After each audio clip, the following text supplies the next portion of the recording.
പോലെ നമുക്ക് ഡെയിലി ഭയങ്കര പ്രോഫിറ്റ് എന്നതാവണ പ്ലാനൊന്നല്ല. ഇത് നമുക്ക് നമ്മുടെ നാട്ടിലൊരു കുറിന്നൊക്കെ പറയില്ല, അത് നമ്മള് പിന്നെ അടച്ചു കൊടുക്കാൻ ആ ഒരു എമൗണ്ട് തന്നെ കുറി വീണ് കഴിഞ്ഞാൽ നമുക്ക് കിട്ടുക. പക്ഷെ ഇതില് നമ്മളൊരു 1 ലക്ഷം ഇതില് 400 ഇരട്ടി കിട്ടും പറയുന്നുണ്ടല്ലോ, അപ്പൊ അത് എങ്ങനെ? അതെങ്ങനെയാന്ന് വെച്ചാല്, ഇപ്പൊ സാർ ഒരു 1 ലക്കിന്റെ ഒരു സ്ലോട്ടിനാണ് ബുക്ക് ചെയ്യുന്നത്. ഒരു 1 മുതൽ 100 നമ്പറിൽ ഏതെങ്കിലും ഒരു നമ്പർ സാർ ബുക്ക് ചെയ്യാം. ആ ബുക്കിംഗ് സാറിന് തന്നെ ഇഷ്ടമുള്ള നമ്പർ ചൂസ് ചെയ്യാം. ഞാനൊരു ലിങ്ക് തരും, ഒരു കോഡ് തരും, അതിൽ രജിസ്റ്റർ ചെയ്തിട്ട് നമ്പർ ഓരോരുത്തർ എടുത്തതിന്റെ ബാക്കി നമ്പർ ഉണ്ടാവും അതിൽ. നമ്പർ സാറിന് ബുക്ക് ചെയ്യാം. ആ ബുക്ക് ചെയ്തതിന് ശേഷം എല്ലാ മന്തിലും ഇപ്പൊ സാറ് ഇന്ന് 3-ാം തീയതി ആണ് സ്ലോട്ട് എടുക്കണെന്ന് വെച്ചാൽ അടുത്ത 3-ാം തീയതി 4-ാം തീയതി ആകുമ്പോഴത്തേനും സ്ലോട്ട് ബുക്ക് ഫുൾ ആയിട്ടുണ്ടെങ്കിൽ അന്ന് കൃത്യം നമ്മൾ ഇന്ത്യൻ ടൈം 3 മണിക്ക് സ്ലോട്ട് നറുക്കെടുപ്പ് എടുക്കും. ആ നറുക്കെടുക്കണത് നമ്മള് ആരുമല്ല, നറുക്കെടുക്കണ എങ്ങനെയാ വെച്ചാൽ 3 മണിയാവുമ്പോ ഓൾ യൂസേഴ്സ് ഉണ്ടാവില്ല ഇതിൽ പങ്കെടുത്ത് നമ്മള് ഈ സ്ലോട്ട് ബുക്ക് ചെയ്ത് ഇത്രയും 100 പേര്, ആ 100 പേരില് ഫസ്റ്റ് ആരോ ഡാഷ്ബോർഡിൽ സ്വിച്ച് ഓൺ ചെയ്യണത് അവർക്കാണ് നറുക്കെടുക്കാൻ പറ്റുക. അവർക്കും അവരറിയണ നമ്പർ ഒന്നല്ല എടുക്കുക, അവരെ ഡാഷ്ബോർഡിൽ സ്വിച്ച് ഓൺ നോക്കുമ്പോ സ്പിന്ന് കറങ്ങിയിട്ട് ഏത് 2 നമ്പറിലാണോ ലക്കി ഡ്രോ വീണത് അവരാണ് വിൻ ചെയ്യുക. അപ്പൊ ഇതെങ്ങനെയാ വെച്ചെങ്കിൽ ഇപ്പൊ 50 മാസമാണ് 100 വിന്നേഴ്സാണ് ഉണ്ടാവുക. ഒരു മാസം 2 വിന്നേഴ്സിനെ വെച്ചിട്ടാ തെരഞ്ഞെടുക്കുക. അപ്പൊ ഇതില് ഇപ്പൊ ഒരു 1 ലാക്ക് ഇൻവെസ്റ്റ് ചെയ്തിട്ട് നമുക്ക് 1.5 ലക്ഷം രൂപ നമുക്ക് കൂടുതൽ പ്രോഫിറ്റ് കിട്ടും. അതായത് 2.5 ലക്ഷം രൂപ നമുക്ക് ഇപ്പൊ സാറ് ഈ മാസം എടുത്ത് അടുത്ത മാസം തന്നെ ചിലപ്പോ സാറിന് ലക്കി ഡ്രോ വീണ് കഴിഞ്ഞാൽ 2.5 ലക്ഷം. അത് കഴിഞ്ഞ പിന്നെ നമ്മള് അതോടുകൂടി നമ്മള് തീർന്നത് അല്ലേ? അതോടുകൂടി കഴിഞ്ഞ് ഇനിയിപ്പോ സാറിന് 1 ലക്ഷം കഴിഞ്ഞാൽ 2.5 ലക്ഷം കിട്ടും അല്ലേ? സാറിന് 2.5 ലക്ഷം കിട്ടും. ഇനിയിപ്പോ അത് സാറിന് അടുത്ത മാസം ലക്കി ഡ്രോ വീണില്ല, അപ്പൊ സാറിന് എന്നാണോ ഈ പ്ലാന് എല്ലാം 50 മാസമല്ലേ സാറിന് 49 മാസം സാറിന് 2.5 മുതൽ 3%, അതായത് 2500 മുതൽ 3000. അതായത് ഒരു വർഷത്തില് 36% അല്ലേ? ഒരു വർഷത്തിന് 36%. ഇത് ഇപ്പൊ ഈ കമ്പനിക്ക് എങ്ങനെ അല്ല മനസ്സിലായി.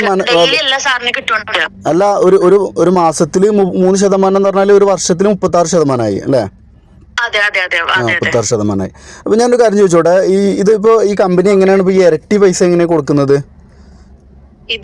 ഞാനൊരു സംശയം, നമ്മള് പൈസ ഇൻവെസ്റ്റ് ചെയ്യാനുള്ള അതുകൊണ്ട് അറിഞ്ഞിരിക്കും. അതാ പറഞ്ഞേ, ഇപ്പൊ ഒരു 100 ആൾക്കാരായി കഴിഞ്ഞു കഴിഞ്ഞാല് ഒരു 1 crore അടുത്തായില്ലേ? അപ്പൊ ഇതിന്റെ ഇത് നിങ്ങളായിട്ടുള്ള ബന്ധമുള്ളതല്ലത്. ഇതിലൊരു 14 വർഷമായിട്ട് ക്രിപ്റ്റോയില് ട്രേഡ് ചെയ്യുന്ന ട്രേഡേഴ്സുകളുണ്ട്. ഒരു 10-14 വർഷമായി ട്രേഡ് ചെയ്യുന്നത്. അവർക്ക് നമ്മൾ ഈ ഇൻവെസ്റ്റ് അവരതിൽ കൊടുത്തിട്ട് അവര് നമുക്ക് ബാക്ക് എൻഡിൽ ട്രേഡ് ചെയ്തിട്ട്. നിങ്ങളെ കമ്പനിയിൽ തന്നെ ഉള്ളവരാണോ ചെയ്യുന്നത്? അതെ, ഒരു 14 വർഷം സോഫ്റ്റ്വെയർ, പല ആപ്പുകൾ കണ്ടുപിടിച്ച ഒരു സോഫ്റ്റ്വെയർ. ഇനിയിപ്പോ വേൾഡ് വൈഡിൽ തന്നെ പുതിയൊരു ടൂറിസത്തിന്റെ ഒരു പ്ലാന് കൊണ്ടുവരുന്നുണ്ട്. 100% സാറിന് വിശ്വസിക്കാം. ക്രിപ്റ്റോയിൽ എങ്ങനെ ഇവർക്ക് 100% ലാഭം കിട്ടുമോ? നഷ്ടം വന്നു കഴിഞ്ഞാൽ നമ്മളെ പൈസ പോവോ? ഇല്ല, നമ്മളത് ഇൻവെസ്റ്റ് ചെയ്തിരിക്കുന്നത് ലോസിലേക്കല്ല, നമ്മളൊരു ഫിക്സഡ് എമൗണ്ട് ഇൻവെസ്റ്റ് ചെയ്തിട്ടുണ്ട്. ഇല്ല, ഞാൻ ചെയ്യുന്നില്ല, ഞങ്ങൾക്കൊന്നും അറിയില്ല. അല്ല, അപ്പൊ ഞാൻ ചോദിച്ചോട്ടെ, ക്രിപ്റ്റോയിൽ ഇപ്പൊ ആര് ചെയ്ത് കഴിഞ്ഞാലും ചിലപ്പോ നഷ്ടമൊക്കെ വരാൻ സാധ്യത ഉണ്ട്. ഇപ്പൊ 100% ലാഭം ഒന്നും ഒരിക്കലും വരില്ല. അപ്പൊ നഷ്ടം വന്നു കഴിഞ്ഞാൽ ഇവര് നമ്മളെടുത്ത് പിടിക്കുവോ?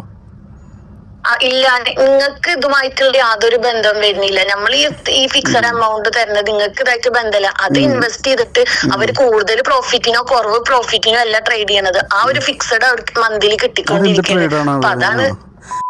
വീട് എവിടെയാണ്? മലപ്പുറത്ത്.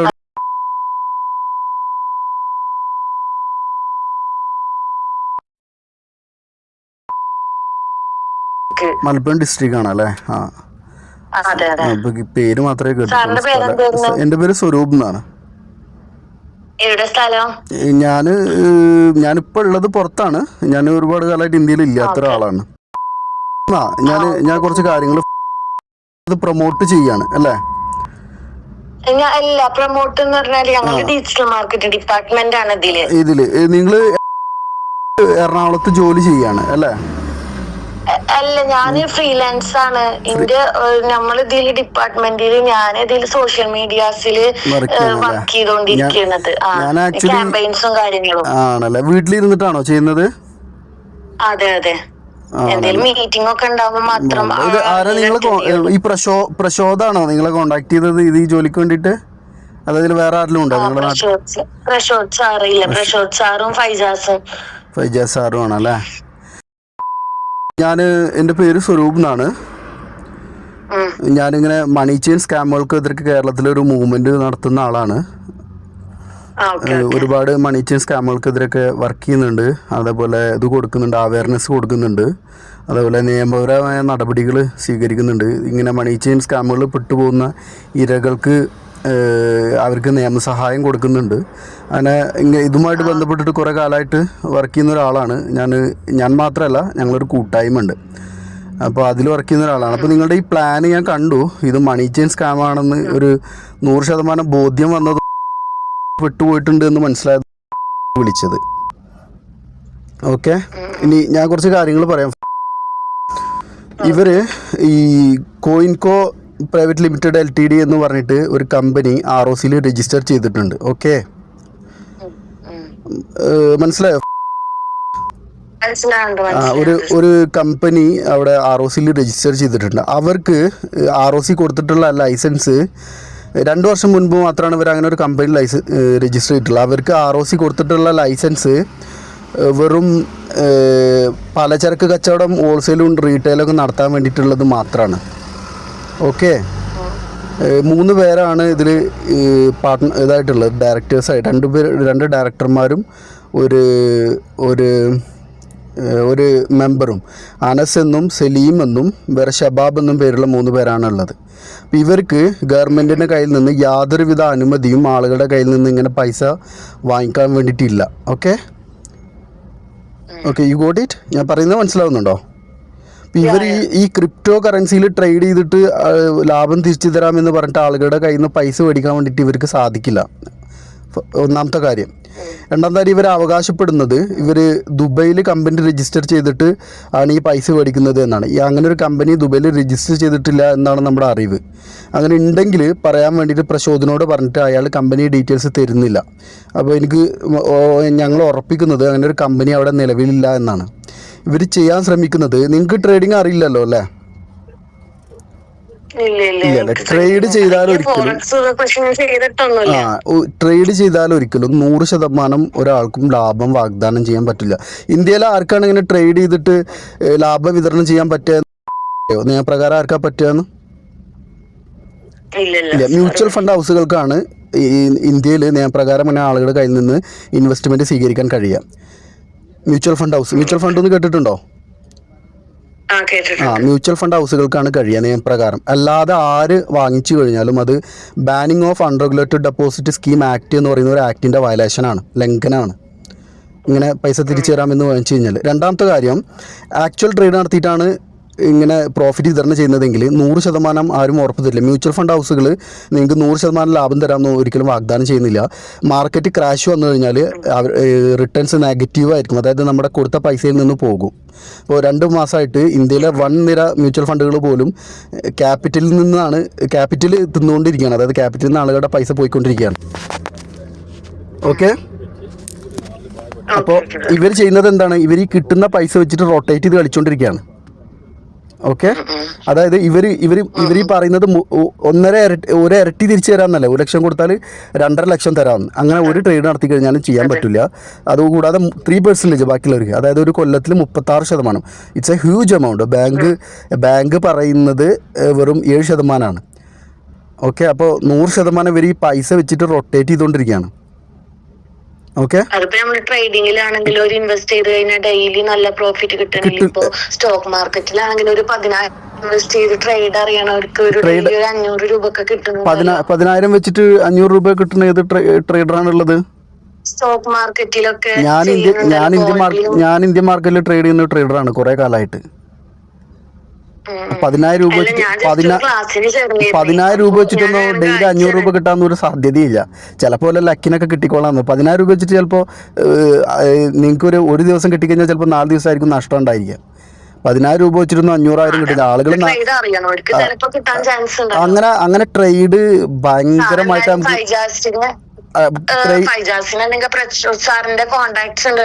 അല്ല, ഞാൻ പ്രശോധനയോട് സംസാരിച്ചതാണ്. ഇത് പ്രശോധനയായിട്ട് കോണ്ടാക്ട് ചെയ്യേണ്ട ആവശ്യമൊന്നുമില്ല. അല്ല, എന്നോട് പറയുന്നത് എന്തിനാന്ന് വെച്ച് കഴിഞ്ഞാൽ എനിക്ക് മനസ്സിലായി നിങ്ങളിത്, ഞാൻ നിങ്ങളുടെ ഇതിൽ മെസ്സേജ് കണ്ടപ്പോൾ മനസ്സിലായി നിങ്ങളിത് നിഷ്കളങ്കമായിട്ടാണ് ഇതിൽ പെട്ടിരിക്കുന്നത്. നിങ്ങൾ ഒരുപാട് ആളുകളെ ചേർത്തിട്ട് അവസാനം ഇവരിത് ഈ പൈസ ഇവരുടെ കയ്യിൽ ഒരു ബൾക്ക് എമൗണ്ട് ആയി കഴിഞ്ഞാൽ അവർ മുങ്ങും. ഉണ്ടായിരിക്കുക നിങ്ങൾ മാത്രമായിരുന്നു. എനിക്ക് പേഴ്സണലി അറിയണതുകൊണ്ട്, കാരണം നമ്മളെ ആരെയാണ് നിങ്ങൾക്ക് അറിയാവുന്നത്? എങ്ങനെ പേഴ്സണലായിട്ട് അറിയാം? നിങ്ങൾ ഈ ഒരു സോഷ്യൽ മീഡിയയിൽ കണ്ട പരിചയമല്ലേ ഉള്ളൂ? അല്ലല്ല, എനിക്ക് പേഴ്സണലായിട്ടും അറിയുന്നവരെന്നെ.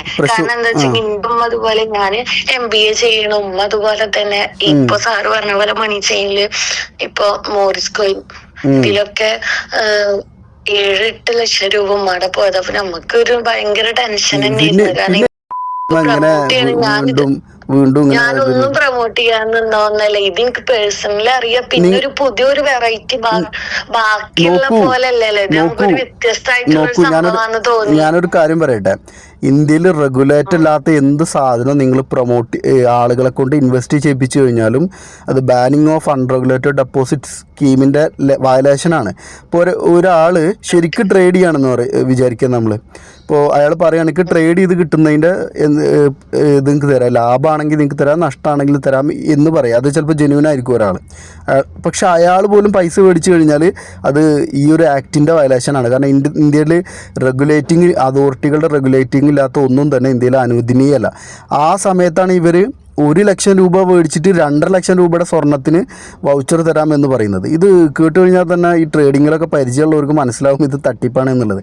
ഇവർ ഈ പൈസ വെച്ചിട്ട് റൊട്ടേറ്റ് ചെയ്യണം. അതായത് നിങ്ങൾ 1 കോടി രൂപ എന്ന് പറഞ്ഞില്ലേ, അപ്പോൾ ഇവരുടെ കയ്യിൽ വലിയൊരു ബൾക്ക് എമൗണ്ട് വലിയൊരു സമയത്തേക്ക് വരികയാണ്, 100 മാസത്തേക്ക് വരികയാണ്. ആ പൈസ വെച്ചിട്ട് റൊട്ടേറ്റ് ചെയ്ത് കളിക്കുകയാണ് ഇവർ ചെയ്യുന്നത്. ഇവർക്ക് ഇങ്ങനെ ഒരു അനുമതി ഇന്ത്യയിൽ കിട്ടിയിട്ടില്ല. ഫോറക്സിലും ക്രിപ്റ്റോയിലൊക്കെ ട്രേഡ് ചെയ്തിട്ട് ലാഭം തിരിച്ചു കൊടുക്കാമെന്ന് പറയാൻ വേണ്ടിയിട്ട് ഗവൺമെൻറ് ഒരു അനുമതി ഇന്ത്യയിൽ നിലവിലില്ല.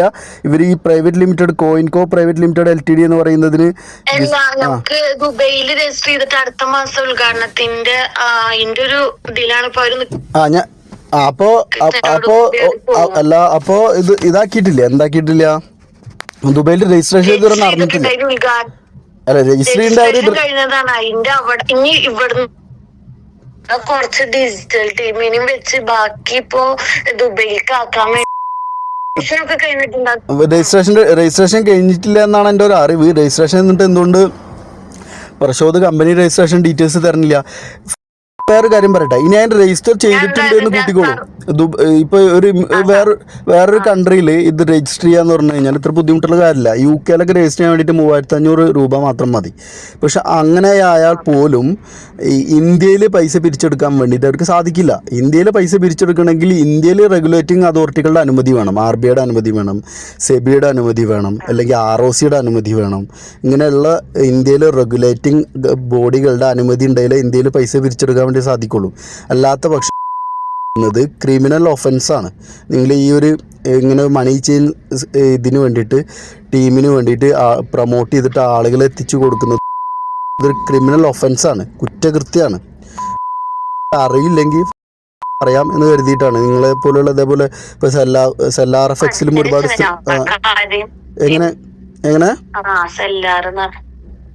SELLAR-FX, അപ്പെക്സ് ടോക്കൺ എല്ലാം പ്രൊമോട്ട് ചെയ്യുന്നുണ്ട് ഓരോ പെൺകുട്ടികൾ. അവർക്ക് ഇതിൻ്റെ ഒഫൻസ് എന്താണെന്ന് മനസ്സിലാവാത്തതുണ്ട്. ഇത് ഇവർ മുങ്ങിക്കഴിഞ്ഞാൽ മാത്രമായിരിക്കും ആളുകൾ പരാതിയായിട്ട് വരുമ്പോൾ ഞങ്ങൾ പ്രൊമോട്ട് ചെയ്തിരുന്നത് ഇങ്ങനെ ഒരു മണി ചെയിൻ സ്കാം ആണെന്നും ഇല്ലീഗൽ ഡെപ്പോസിറ്റ് ആണെന്നും ആളുകൾ തിരിച്ചറിയാം. അപ്പോൾ അതിന് വേണ്ടി മെസ്സേജ് കണ്ടപ്പോൾ നിങ്ങളിതിൽ കുടുങ്ങിപ്പോയതാണെന്ന് എനിക്ക് മനസ്സിലായതുകൊണ്ടാണ് ഞാൻ നിങ്ങൾക്ക് വിളിച്ചത്. ഓക്കെ സാർ, ഞാൻ എന്തായാലും പ്രശോദ് സാറിനായിട്ട് എന്തായാലും എനിക്ക് അറിയണവരാണല്ലോ. നമ്മള് സോഷ്യൽ മീഡിയയിൽ വേണ്ട പരിചയമൊന്നല്ല, എനിക്ക് പേഴ്സണലി അറിയണ പ്രശോദിനെ അറിയാം. പ്രശോദ് തൃശ്ശൂരാണല്ലോ. ഇതിന് മുന്നേ വേറെ എന്തെങ്കിലും ചെയ്തിട്ടുണ്ടോ? വേറെ എന്തെങ്കിലും? എനിക്ക് ഒരു ഫൗണ്ടറിനാണ് അറിയാം. അപ്പൊ പിന്നെ ആ ഒരു ഏത് ഫൗണ്ടറെ അറിയാം? ഷബാബിനാണോ സലീമിനാണോ അറിയാം? എനിക്ക് ഷബാബ് ഖാനെ അറിയാം, സലീമിനെ അറിയില്ല. നിങ്ങളെ നാട്ടുകാരാണോ? എന്താണ്? നിങ്ങളെ നാട്ടുകാരാണോ? അല്ല, ഇതുപോലെ നമ്മള് ട്രേഡില് ഒരു വട്ടം കുടുങ്ങിയ ഒരു പ്രശ്നമൊക്കെ അവരല്ല നമ്മള് ഇതായതിന്റെ ശേഷം അങ്ങനെ അറിയണതാണ്. എങ്ങനെ ഈ മറ്റേ ഇതില് മോറിസ് കോയിനിലാണോ? മോറിസ് കോയിൻ അതും ഈ ഷബാബ് തമ്മിലുള്ള ബന്ധം എന്തായിരുന്നു? അപ്പൊ അങ്ങനെ അല്ല അതും ഒരു പഠിക്കണ ഒരു ഗ്രൂപ്പ് മീൻസ് അതും ഈ ഷബാബും തമ്മിലുള്ള ബന്ധം എന്തായിരുന്നു? ബന്ധമല്ല, അങ്ങനെ ബന്ധം ഉണ്ടായിട്ടല്ല. ഞങ്ങള് അപ്പൊ ഗ്രൂപ്പിൽ കയറിയിട്ട് അതിൽ കുറെ കാശ് പോയി. അങ്ങനെ വേറൊരു ഗ്രൂപ്പിൽ ചേർന്നപ്പോ ഒരു പഠിപ്പിന്റെ ഒരു ട്രേഡിങ്ങിന്റെ ഒരു ഗ്രൂപ്പിൽ ചേർന്നപ്പോ അങ്ങനെ അവിടുത്തെ അതിലത്തെ സാറായിരുന്നു അങ്ങനെ അറിയണതാ. അങ്ങനെ അറിയുന്നതാണ് അല്ലേ? ട്രേഡിങ് പഠിപ്പിച്ചിരുന്നു അവര്. ട്രേഡിങ് അറിയാം, പക്ഷെ അവരും നമ്മളോട് വേറെ ഒരുപാട് ഇൻവെസ്റ്റ് ചെയ്യാനൊന്നും അവര് പറഞ്ഞിട്ടില്ല.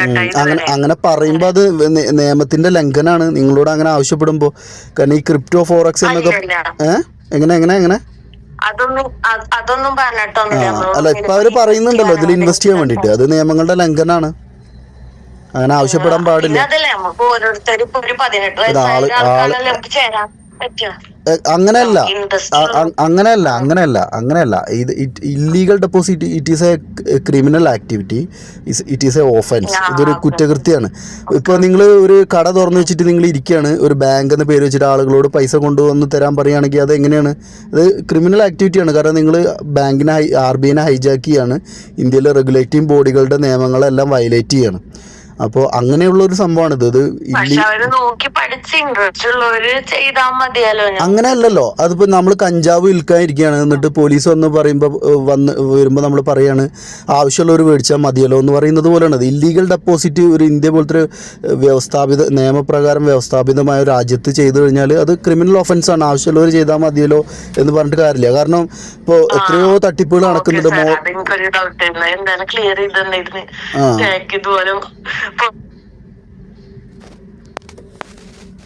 ഹലോ, സംസാരിക്കട്ടെ സാറ് പറഞ്ഞത് കേട്ടോ. അല്ല ഇത് ഇവരോട് കൃത്യമായിട്ട് പറയണം. നിങ്ങൾക്ക് കിട്ടിയിട്ടുള്ളത് അരിയും പലചരക്കും ഒക്കെ എക്സ്പോർട്ടും ഇമ്പോർട്ടും ചെയ്യാനുള്ള ലൈസൻസാണ് ROCന്ന് കിട്ടിയിട്ടുള്ളത്. അതും ഒരു 10,000 രൂപ മാത്രമാണ് ഇവരുടെ പെയ്ഡപ്പ് ക്യാപിറ്റൽ. ആകെ അവിടെ 10,000 രൂപയെ കാണിച്ചിട്ടുള്ളൂ. ഒരാൾ 3,300 രൂപ 3,350 രൂപയാണ്ട് എടുത്തിട്ടുണ്ടായിരിക്കും. അങ്ങനെ 10,000 രൂപക്ക് പലചരക്ക് കച്ചവടം ചെയ്യാൻ വേണ്ടിയിട്ട് ഉണ്ടാക്കിയ ഒരു ലൈസൻസിൻ്റെ മറവിലാണ് ഇവർ ഫോറക്സ് ട്രേഡും ക്രിപ്റ്റോ ട്രേഡും ഒക്കെ ട്രേഡ് ചെയ്തിട്ട് ലക്ഷങ്ങൾ തരാമെന്ന് കോടികൾ തരാമെന്നൊക്കെ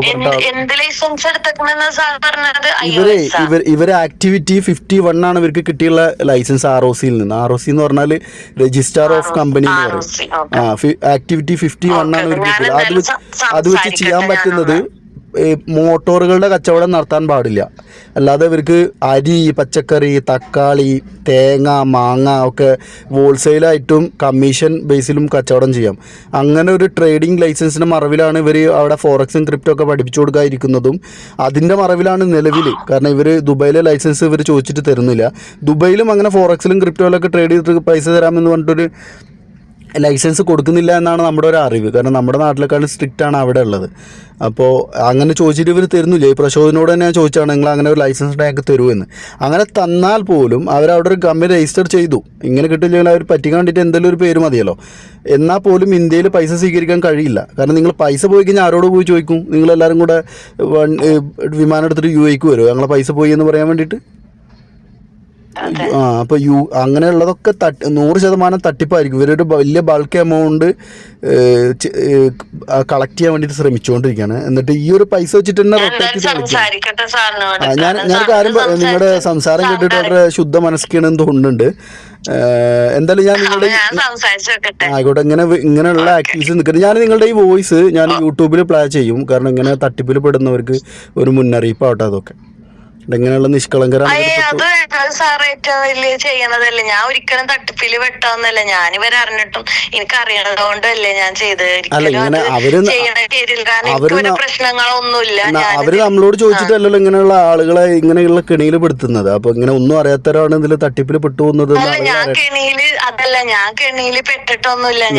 നിങ്ങളിപ്പോ ഒരാളെ ചേർത്ത് 1 ലക്ഷം രൂപ അയാളെ കെയർ ഓഫിൽ വന്നിട്ടുണ്ടെങ്കിൽ നിങ്ങൾ കെണിയിൽ പെട്ടല്ലോ. ഇവര് മുങ്ങിക്കഴിഞ്ഞാൽ അവർ നിങ്ങളുടെ വീട്ടിലേക്കല്ലേ വരിക? എന്താണ് നിങ്ങൾ 1 ലക്ഷം രൂപക്ക് ഇപ്പൊ ഒരാളെ ചേർത്ത് കഴിഞ്ഞാൽ നിങ്ങൾ കെണിയിൽ പെട്ടല്ലോ. നിങ്ങളിപ്പോ എന്റെ വോയിസ് എന്റെ അനുവാദം അല്ലാണ്ട് സാറ് യൂട്യൂബിൽ ഇടുന്നത് അത് ഏറ്റവും വലിയ ഇതല്ലേ. എനിക്ക് ഇൻട്രസ്റ്റ് ഇല്ലല്ലോ അത് ഇടാന്. സാറിപ്പോ വിളിച്ച മര്യാദക്ക് ഞാൻ സംസാരിച്ചു. പക്ഷെ സാറിപ്പോ ചെയ്യണ എന്താ, എന്റെ വോയിസ് ഇടുക. അത് എനിക്ക് തീരെ താല്പര്യമില്ലാത്തൊരു കാര്യമാണ് എന്റെ വോയിസ്. അല്ല, നിങ്ങളിങ്ങനെ ആളുകൾ സമൂഹത്തിന്റെ ഇടയിൽ നിന്ന് ഇങ്ങനെ ഇല്ലീഗൽ ഡെപ്പോസിറ്റ് പ്രൊമോട്ട് ചെയ്യാൻ നടക്കുന്ന സ്ഥിതിക്ക് എനിക്കൊരു പൗരൻ എന്ന നിലക്ക് എനിക്ക് അവയർനെസ് കൊടുക്കാനുള്ള ഉത്തരവാദിത്തം ഉണ്ടല്ലോ. അല്ലല്ല, അത് നിങ്ങളൊരു നോർമൽ പേഴ്സൺ ആണെങ്കിൽ ഇറ്റ്സ് ഓക്കെ. പക്ഷെ നിങ്ങൾ ഇങ്ങനെ ഇല്ലീഗൽ ഡെപ്പോസിറ്റ് പ്രൊമോട്ട് ചെയ്യുന്ന ഒരാളായതുകൊണ്ട് എനിക്ക് നിങ്ങൾ എങ്ങനെയാണ് പെട്ടതെന്നും ഞാൻ നിങ്ങളെ എങ്ങനെയാണ് ഇത് പറഞ്ഞ് മനസ്സിലാക്കിക്കാൻ ശ്രമിച്ചതെന്നും സമൂഹത്തിന് മുൻപിൽ കാണിച്ചു കൊടുക്കാനുള്ള ഉത്തരവാദിത്തമുണ്ട്. അത് ഒരു മോശപ്പെട്ട കാര്യമായിട്ട് എനിക്ക് തോന്നുന്നില്ല. ഞാൻ വേണമെങ്കിൽ നിങ്ങളുടെ പേരും സ്ഥലവും ഹൈഡ് ചെയ്യാം. ഇല്ല, എനിക്ക് ഇൻട്രസ്റ്റ് ഇല്ല സാർ ഇതിൽ. ഇപ്പൊ എന്റെ വോയിസ് സാർ യൂട്യൂബിൽ ഇരുന്നോണ്ട് എനിക്ക് യാതൊരു ഇൻട്രസ്റ്റ് ഇല്ലാത്തൊരു കാര്യമാണ്. അങ്ങനെയാണെങ്കിൽ നിങ്ങൾക്ക് നിയമപ്രകാരം മുൻപോട്ട് നീങ്ങാവുന്നതാണ്. എന്തായാലും ഞാൻ നിങ്ങളുടെ വോയിസ്, നിങ്ങളുടെ ഈ ഒരു അഭ്യർത്ഥന മാനിച്ചിട്ട് ഞാൻ നിങ്ങളുടെ പേരും സ്ഥലവും ഹൈഡ് ചെയ്യും നിങ്ങൾ പറയുന്നത്. ഓക്കെ, എനിക്ക് സാർ ഇടുന്നോണ്ട് ഒരു ഇതുമില്ല. ഞാൻ സാറിന്റെ ഇത്രയും കോള് വന്നിട്ടും ഇതിനെ കുറിച്ച് പറയാനാണ് സാറിന് അത് ഞാൻ സംസാരിക്കാന്നും അവരോട് പറഞ്ഞ് സാർ ഈ പറഞ്ഞ അവരിത് നിർത്തില്ലേ. പ്രക്ഷോഭിനോട് ഞാൻ ഇതൊക്കെ സംസാരിച്ചതാണ്. അപ്പൊ ഈ പ്രക്ഷോഭിനെ പോലുള്ള ആളുകൾ ഇങ്ങനെ വീട്ടിലിരിക്കുന്ന നിഷ്കളങ്കരായ പെൺകുട്ടികളെ എങ്ങനെയാണ് ഇതിനു വേണ്ടി ഉപയോഗപ്പെടുത്തുന്നത് സമൂഹം അറിയട്ടെ. ആരും ബുദ്ധിയില്ലാണ്ടിരിക്കണം. അല്ല, ഞാനിപ്പോ പറഞ്ഞപ്പോ ഇന്ത്യയിൽ ഇത്ര അധികം നിയമങ്ങൾ ഉണ്ട് എന്നൊക്കെ നിങ്ങൾക്ക് മനസ്സിലായത്. ഇങ്ങനെ ആളുകൾക്ക് പൈസ മേടിക്കാൻ പറ്റില്ല എന്നൊക്കെ നിങ്ങൾക്ക് ഇപ്പോഴല്ലേ മനസ്സിലായത്. അല്ല, ഫിനാൻഷ്യൽ എഡ്യൂക്കേഷൻ എന്ന് പറഞ്ഞാൽ ഇപ്പൊ എല്ലാവർക്കും ഉണ്ടായിക്കൊള്ളണം എന്നുള്ള നിർബന്ധമില്ല. സാമ്പത്തിക സാക്ഷരത എന്നൊരു സാധനം ഇപ്പൊ എല്ലാവർക്കും ഉണ്ടായിക്കൊള്ളണം നിർബന്ധമില്ല. ഇപ്പൊ പറഞ്ഞു കഴിഞ്ഞാൽ തന്നെ മനസ്സിലാവുള്ളൂ. എങ്ങനെ നമ്മള് നിർബന്ധിക്കണമെന്നില്ലല്ലോ ആരോടും. അല്ല, ഇത് ഇല്ലീഗൽ ആക്ടിവിറ്റിയാണ്. അതിപ്പോൾ ഞാനിപ്പോൾ ഈ പറഞ്ഞ പോലത്തെ സാധനമാണ്. MDMA കച്ചവടം ചെയ്തിട്ട് പിടിക്കുമ്പോൾ പറയുന്ന പോലത്തെ പരിപാടിയാണത്. ഞാൻ ആരെയും നിർബന്ധിച്ചില്ല. ആവശ്യമുള്ളവർ മേടിച്ചിട്ട് എന്ന് പറഞ്ഞതുപോലെയാണ് ഇല്ലീഗൽ ഡെപ്പോസിറ്റ് എന്നുള്ളത്. നിങ്ങളത് പ്രൊമോട്ട് ചെയ്ത് കഴിഞ്ഞാലും ഇല്ലീഗൽ ഡെപ്പോസിറ്റ് വാങ്ങിച്ചു കഴിഞ്ഞാലും കുറ്റകരമാണ്. ആവശ്യമുള്ളവർ ഇത് തന്നാൽ മതി എന്ന് പറഞ്ഞാൽ അത് ഒഫൻസ് അല്ലാതെ ആവുന്നില്ല. അപ്പൊ നമ്മള് എന്തായാലും സാർ എന്റെ വോയിസ് ഉണ്ടെങ്കിൽ എനിക്ക് യാതൊരു താല്പര്യമില്ല. ഞാനിപ്പോ ഈ പറഞ്ഞ കാര്യങ്ങൾ അപ്പൊ ഞാൻ ഈ കമ്പനിയെ പറ്റിയിട്ടൊന്നും പറഞ്ഞിട്ടില്ല. കാരണം ഞാൻ അതിൽ പ്രൊമോട്ട് ചെയ്യണ വ്യക്തിയാണ്. എനിക്ക് ഇതിനെ കുറിച്ചിട്ട് യാതൊരു പരാതിയോ കാര്യങ്ങളോ അല്ല, ഇതിപ്പോ തുടങ്ങിയിട്ടുള്ളൂ. അതുകൊണ്ടാ പരാതി വരാത്തത്. മുങ്ങുമ്പോ പരാതി വന്നോളൂ. ഹലോ, അപ്പൊ സാറിനോട് ഞാൻ അതാണ് പിന്നെ റിക്വസ്റ്റ് ചെയ്യണത്. എനിക്ക് എന്റെ വോയിസ് ഇടണത് സാറൊരു ഇന്നെ പറഞ്ഞ പോലെ തന്നെ ഞാനും അതേപോലെ വിചാരിക്കുന്നുണ്ട് ഒരു നല്ല പേഴ്സൺ ആണെന്ന്. അപ്പൊ എനിക്കൊരു ഇൻട്രസ്റ്റ് ഇല്ലാത്ത എന്റെ ഒരു പേഴ്സണലി ഒരു പെണ്ണായതുകൊണ്ട് സാറിനോട് പറയില്ല. ഞാൻ നിങ്ങളെ കാണുന്നത് നിങ്ങൾ ഈ പ്രക്ഷോഭിന്റെ കെണിയിൽ വിട്ടുപോയിട്ട് ഇല്ലീഗൽ ഡെപ്പോസിറ്റ് പ്രൊമോട്ട് ചെയ്തിട്ട് ഇല്ല. ഞാൻ ആദ്യം കെണി വിടാൻ എനിക്ക് 10 ഞാൻ കെണി വിട്ടു പോവാന് എനിക്ക് നമുക്ക് അറിയണല്ലേ. ഞാൻ ആർക്കും എനിക്ക് വേണ്ടാന്ന് വെച്ച് കഴിഞ്ഞാൽ വേണ്ട വെക്കാറുള്ളൂ. അല്ലാണ്ട് കെണിപ്പെടാനുള്ള ഒരു ചെറിയ പ്രായവും കാര്യങ്ങളൊന്നുമല്ല. അല്ല, ഫിനാൻഷ്യൽ എഡ്യൂക്കേഷൻ ഇല്ലാത്തതുകൊണ്ടാണ് നിങ്ങൾ കെണി വിടല്ല. നിങ്ങളെ വില കുറച്ച് കാണല്ല. അതല്ല ഞാനിപ്പൊ എനിക്കത് വേണ്ടെങ്കില് ഇപ്പൊ എനിക്ക് ഇന്ന് തന്നെ അവസാനിപ്പിക്കാവുന്നതുള്ളൂ. അപ്പൊ അത് വിചാരിച്ചിട്ട് ഞാൻ പേഴ്സണലി സാറിനോട് ഇത്ര സംസാരിച്ചാലും സാർ ഇന്ന പറഞ്ഞതിൽ ഞാൻ പറയണത് എനിക്ക് ഇൻട്രസ്റ്റഡ് ആയത്. സാർ ഇപ്പൊ വേറെ ആരെങ്കിലും ഇതിൽ വിളിച്ചു നോക്കി സംസാരിക്കണമെങ്കിൽ സാറിന്റെ ചോയ്സ് ആണ് അതൊക്കെ. ഇപ്പൊ എനിക്കിപ്പോ വേണ്ടാന്ന് പറയാൻ പറ്റില്ല. സാറിന്റെ ചോയ്സ് ആണ് ആരെ വിളിക്കണം. പക്ഷെ എന്റെ വോയിസ് ഇടണത് കൊണ്ട് എന്താണ് അല്ല പഠിക്കുകയാണോ അപ്പൊ? അതെ. എവിടെ പഠിക്കുന്നത്? എന്താണ്? എവിടെ പഠിക്കുന്നത്?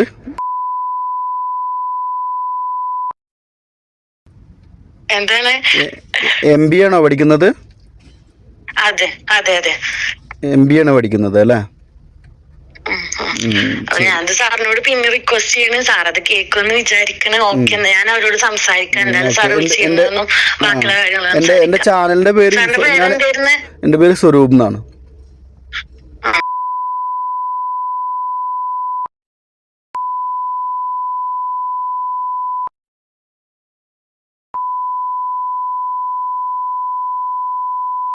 എന്തായാലും ഞാനിത് ഒഴിവാക്കുന്നുണ്ട്. പക്ഷെ നിങ്ങളുടെ വോയിസ് എന്റെ കയ്യിലുണ്ട്.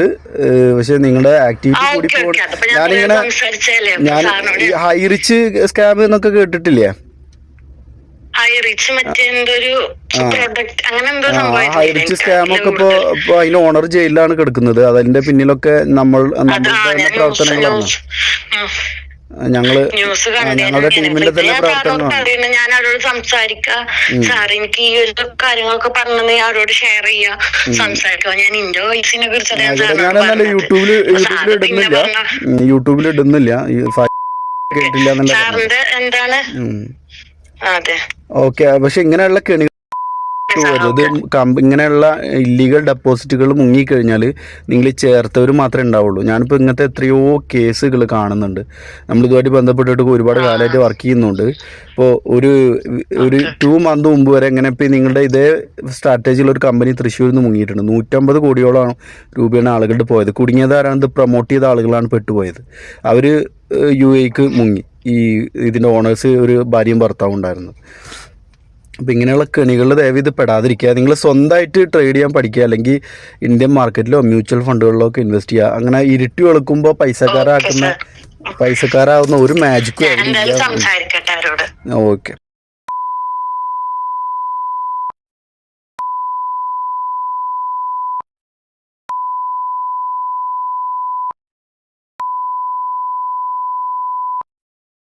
ചാനലിന്റെ പേര് ഇൻഫോ MLP എന്നാണ് കേട്ടോ. ഞാൻ നിങ്ങൾക്ക് ഇൻഫോ MLP. ഓക്കെ, ശരി.